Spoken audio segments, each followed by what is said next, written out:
ఆదివాసీల ఆరాధ్య దైవాలు సమ్మక్క సారలమ్మల కొలువైన మేడారం జాతరకి అంతర్జాతీయ ఖ్యాతి తీసుకువచ్చేందుకు కృషి చేస్తానని రాష్ట్ర పంచాయతీరాజ్ స్త్రీ శిశు సంక్షేమ శాఖ మంత్రి సీతక్క స్పష్టం చేశారు.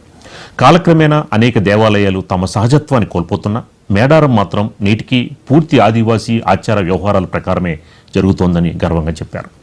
ఈ విశిష్ట సంస్కృతికి యునెస్కో గుర్తింపు లభించే వరకు విశ్రమించబోనని ఆమె ప్రతిజ్ఞ చేశారు.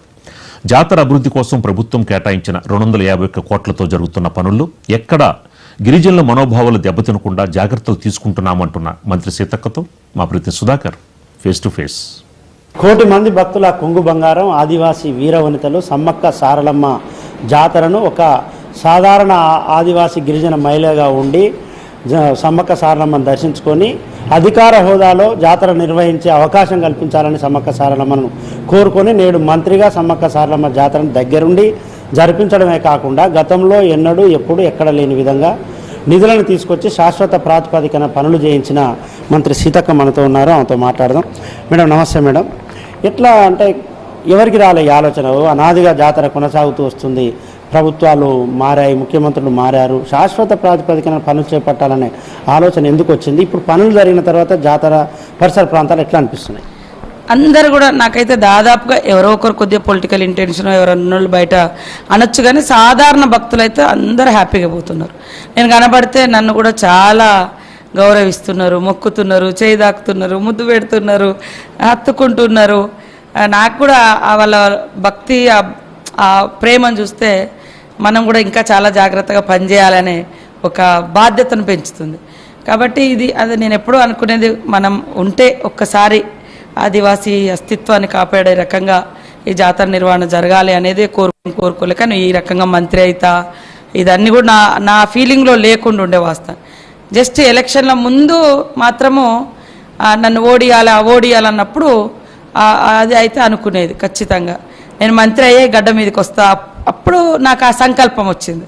అంతకుముందు దేవునికి మంచి చేయాలి, చరిత్రలో మిగిలాలి అనే అది ఉండే.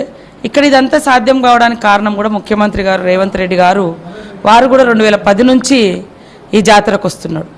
ఒక సాధారణ ఎమ్మెల్యేగా, వర్కింగ్ ప్రెసిడెంట్గా టీడీపీలో, కాంగ్రెస్లో వర్కింగ్ ప్రెసిడెంట్గా, మళ్ళీ తర్వాత ఎంపీగా, మరి పిసిసి అధ్యక్షుడిగా పాదయాత్ర చేసి వారికి కూడా ఇక్కడ ఒక భావోద్వేగ బంధం ఏర్పడ్డది.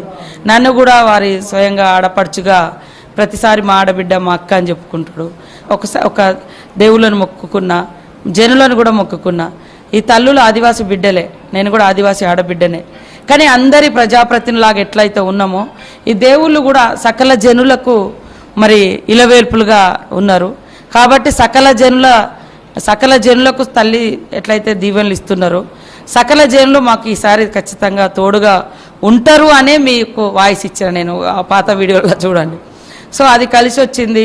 రేవంత్ రెడ్డి గారు కూడా మరి ఫిబ్రవరి 2023లో పాదయాత్ర 5-6 తారీఖులలో ఇక్కడ మొదలుపెట్టి మళ్ళీ డిసెంబరు 7వ తారీఖు వరకు ముఖ్యమంత్రిగా ఉండి మరి 24వ తారీఖు 2024 జనవరిలో మళ్ళీ జాతరకి ఇక్కడికి సీఎం హోదాలో రావడం జరిగింది. గవర్నమెంట్ రాకముందున్న సిచ్యువేషను తర్వాత ఇవి అప్పుడు చూస్తే అంతా వన్ సైడే కనపడింది.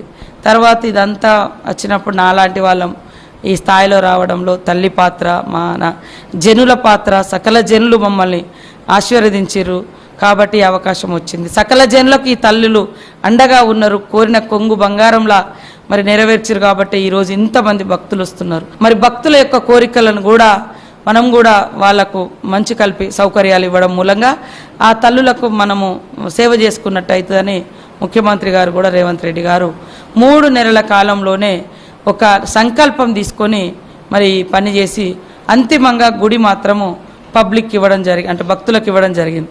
మీరు మొత్తం ఈ జాతర అంటే పని మొదలైన కాంచి మొదలు పెడితే ఏ రోజు కూడా మేము గుడిని మూసేయలేదు. ఆ రోజు చెప్పారు కాంగ్రెస్ ప్రభుత్వం రావాలి, ఏం కోరుకున్నారంటే చెప్పారు. మళ్ళీ ఈ జాతరలో ఏం కోరుకోబోతున్నారు? మీ కోరికలు ఏముండబోతున్నాయి? ప్రజలందరూ బాగుండాలి, మంచి సంక్షేమ రాజ్యాన్ని ముందుకు నడిపించే అన్ని రకాల సపోర్టు మా సీఎం గారికి, మా క్యాబినెట్కు ఇచ్చి ప్రజా సంక్షేమ రాజ్యం ముందుకెళ్ళే రకంగా ప్రజల దీవెనలు ఉండాలి. ప్రజలందరూ కూడా సుఖశాంతులతో ఉండాలి. ఇక్కడికి వచ్చిన ప్రతి భక్తుడు భక్తురాలు సంతోషంగా ఉండాలి. వాళ్ళ కోరిన కోరికలన్నీ కూడా తీర్చాలని ఆ తల్లులను కోరుకుంటూ ఒకటి సంకల్పం ఉంది మా రాహుల్ గాంధీ గారిది. అది జీవితంలో ఎప్పుడు కూడా, ఎందుకంటే వారిని పెద్దగా చూసుకోవాలనేది ఉంది. మేమందరం అటో ఇటో ఈ స్థాయిలోకి వచ్చినాము వారి ద్వారా.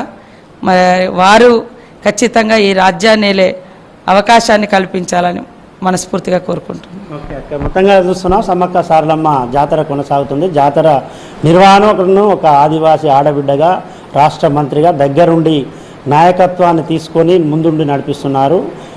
మంత్రి గారి నాయకత్వంలో కలెక్టర్ కానీ, ఎస్పీ కానీ, ఇక్కడ విధులు నిర్వహిస్తున్న సిబ్బంది అంతా కూడా జాతరను సవ్యంగా జరిగేందుకు అన్ని ఏర్పాట్లు చేశారు. కెమెరామెన్ సదానందంతో సుధాకర్, మహాన్యూస్, మేడారం జాతర నుండి.